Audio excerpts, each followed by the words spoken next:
The OnlyFans girl who found God found a new grift. Canada fights the tariffs with ketchup.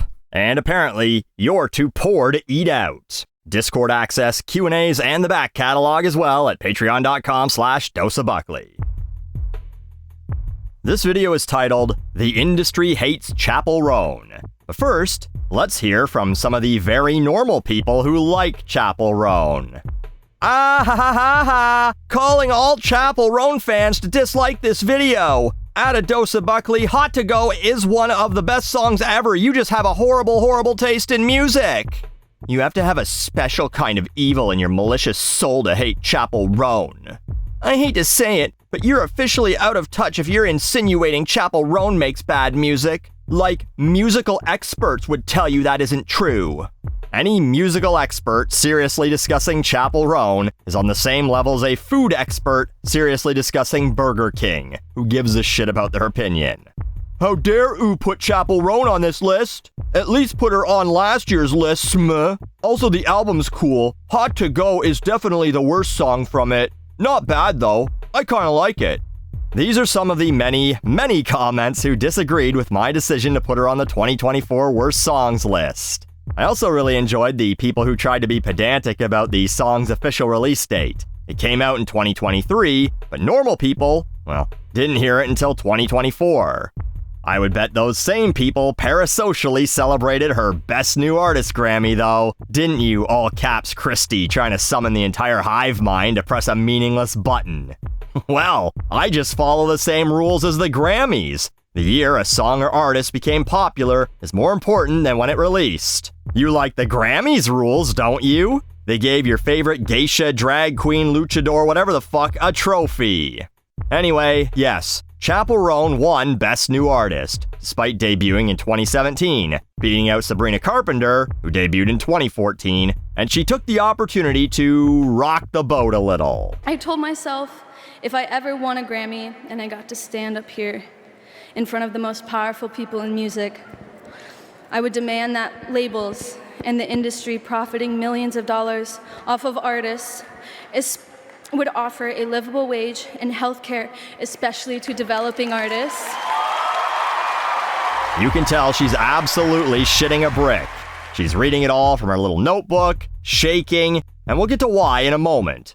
But then she tells a story about being dropped from her original label during the pandemic before getting to her little mic drop moment. Record labels need to treat their artists as valuable employees with a livable wage and health insurance and protection. Labels, we got you, but do you got us? And let me tell ya, she has every reason to be scared to speak up. The Best New Artist Award? Well, how about we go through some of the past winners in the last 10 years? Macklemore and Ryan Lewis won in 2014. I hope Macklemore saved his money, otherwise he definitely needs to buy his clothes at thrift shops now. He hasn't had a hit in 8 years, and everyone forgot who Ryan Lewis was. Meghan Trainor got the Grammy in 2016. Now she spends her days shitting in side-by-side toilets with the kid from Spy Kids. Alessia Cara got the nod in 2018. Where is she now? Whoa, not here. Her last hit was the year they gave her the award, actually, with the aptly titled Growing Pains. I'm not saying this to belittle these artists. Okay, maybe Megan, but to say that this award doesn't solidify that someone's made it. Chappell's got no leverage, no pull.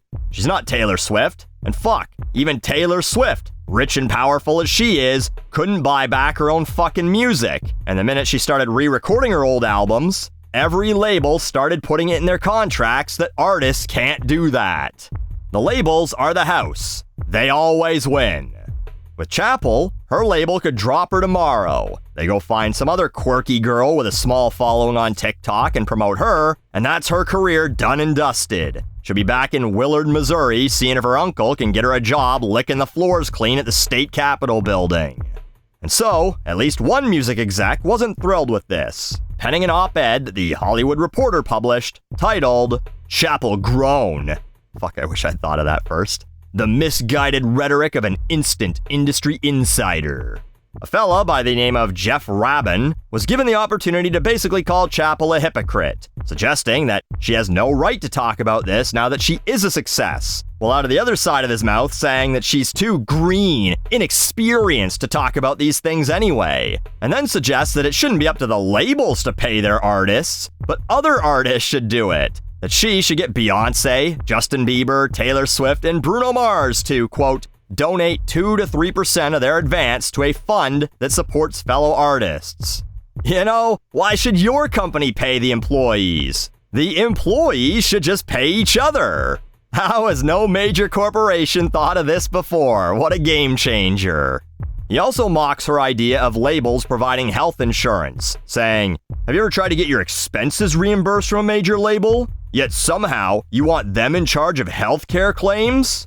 They wouldn't be in charge of the claims, they'd be in charge of paying for the fucking health insurance. The insurance companies would be in charge of the claims. No one's suggesting that Scooter Braun should be in charge of reimbursing you for your fucking herpes meds when you catch a dose from a groupie.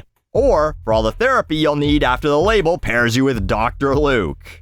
You can read the op-ed if you want. I'll leave a link in the description. It makes a few good points, actually, but overall, it doesn't really address what Chappell was saying, or was trying to say, which is basically, the music industry makes millions, billions of dollars off artists every year, and then fucks them at every possible turn. And you guys know I'm not a big union guy. But a lot of this is because the music industry is basically the only major entertainment industry with no union. Jeff Rabhan mentions advances, and then also claims that no one is forced to sign a contract. And he's right, but that's like saying, well, the kid didn't have to get in the van when someone said they had candy. This is what the labels do. They find some young, naive thing with stars in their fucking eyes, wave $1 million in their face and say, yeah, just sign this contract and it's all yours. And then, oh, that $1 million? That's an advance. That money is for you to make the album. We got studios and producers you can use. They'll give you a good deal.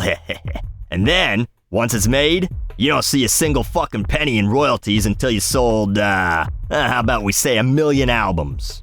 What's that? Only 16 albums in total went platinum in 2024? Not our fucking problem. That's your problem now.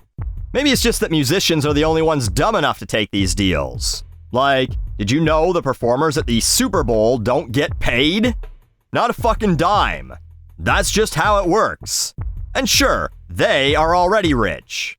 But that's not the point. The Super Bowl was pulling in $8 million for every 30-second ad. Kendrick's like, nah, I don't care if you're airing like $80 million worth of ads directly before and after my performance. I'll just do this for the exposure. I'll get so many Spotify pennies. Maybe I'll finally pay off my label debt. Knowing Kendrick, though, he might have just agreed to do it just so he could call Drake a pedophile in front of 100 million viewers. And people still think Drake won the beef? But anyway, actors, directors, TV and film writers, they get paid for their work. Straight up. No bullshit little, oh, if the movie doesn't sell enough tickets, you have to work concessions until you pay off your debt to us deals. And yeah, SAG-AFTRA, the WGA, those unions, they have health insurance. Oh, but the poor music industry. Universal's music division only made $8 billion in the first 9 months of 2024. The margins are razor thin. And listen, you're hearing all this and you're like, Buckley, why are you defending Chappell Roan? She sucks. All these pop stars do. I don't give a fuck if she winds up broke. Just don't say that too loud near one of my comment sections. You'll make someone scream at you in all caps. And sure, I hear ya. But you presumably like some musician, right? You enjoy music? Sounds that are pleasurable to you, motivating you to work out, keeping you calm while you relax, giving you a rhythm to fuck to, drowning out the voices in your head that you shouldn't be alone with for any longer than you need to be? Well, the creators of that music are also getting fucked by the same shitty labels. And the old idea that you don't make money recording music, you make it touring, no longer applies either. Ticketmaster is fucking them in the hole that the music industry ain't using. And yeah, Jeff, these people could go get real jobs and not be musicians, or not spend their money on a, quote, personal ayahuasca shaman from Detroit and a toilet that speaks 4 languages. I wonder if Megan's toilets know what "please, no more, the horrors" is in Japanese, but the $28 billion the music industry makes a year, just on recorded music alone, is coming from somewhere, Jeff. And it's the musicians who drive their lunatic fans to listen to their music over and over, buy 3 special deluxe editions of the same album, and pay $500 a ticket to see them live, not some fuckwad in an office. Jeff couldn't get someone to pay $5 to watch him do whatever the fuck he does all day. Apparently, shine Universal CEO's shoes with the bitter buds of his tongue. Anyway, if Chappell's anything like the last guy at your work who complained about health and safety issues and not getting overtime, she'll be fired 2 weeks from now for not being a good culture fit, with a company-wide email telling everyone they wish her the best of luck in her future endeavors. Maybe musicians are more like us than we thought.